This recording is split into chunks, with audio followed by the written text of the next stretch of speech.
Back in the book segment tonight. Yesterday, a bunch of business leaders met with President Obama at the White House. Among those were the CEO of General Electric, Jeffrey Inmelt, big Obama guy, who, as you may know, somehow figured out how GE could pay no income tax in 2010. Nothing. Was that a comment? Fox Business anchor Lou Dobbs. This is a sweet deal, isn't it? It's the president wanting to raise taxes on you and me, particularly you and me. I think we were mentioned at the press conference yesterday. All right, and corporations in general. Right. And then he invites Inmelt, who didn't pay any taxes. Yeah, it doesn't seem right, but I'll forego the thrill of being in that meeting with him.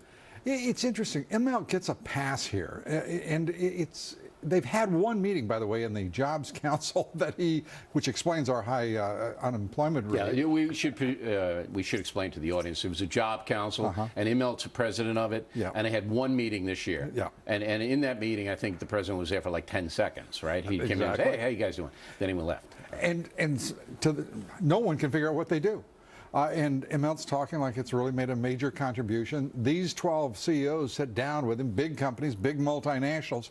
They don't even produce the majority of the jobs. So why wasn't there somebody from small business there? I think it's a dog and pony show, but I'm not really sure why. I don't know the why behind it. But you know the why of why. Why of why? Mm-hmm. The president. We're going deep tonight. I know we are. President likes Jeffrey Inmelt. You know why, right? I'd love to hear your theory. You don't know why? I don't. Who ran NBC and NBC News for all those years while they took care of him? GE. That's right. And they took care of Barack Obama very, very well. And in addition, they hired assassins to go and besmirch people who were opposed to the president.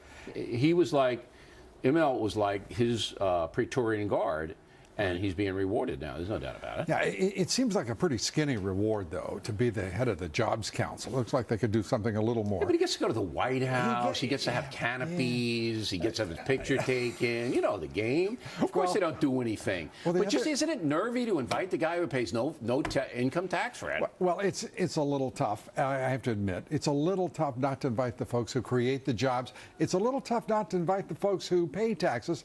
And as you said, you and I might go to the Christmas party. I usually try to do that, but you know, we weren't invited yesterday. All right.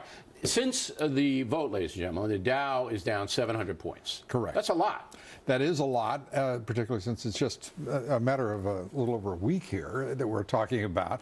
What we're looking at over 1,000 points now since its high set back in October. And we are really in trouble here, because the market is sending a very clear signal now over these 4 sustained declines in the Dow. And that is, investors have no confidence in this president, they have no confidence in this Congress, and they have no confidence that the so-called fiscal cliff can be dealt with. If they get a deal, do you expect the market to snap back? I would expect it to snap back, but the problem is this market is saying these people are not making noises like intelligent, rational people seeking a plan and a compromise. But what I'm trying to say is the market so anti-Obama that no matter what they do, it's going to be bad news for stocks for the next 4 years?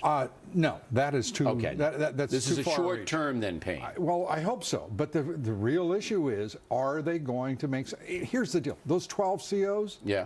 They weren't there talking about the fact that government revenue, individual tax payments, have risen by 26% in the last 2 years under the Bush tax cuts.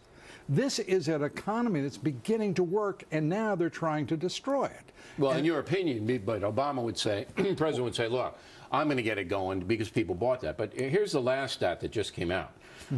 Poverty guidelines, family of 4, is 23,050. And the poverty rate is now up.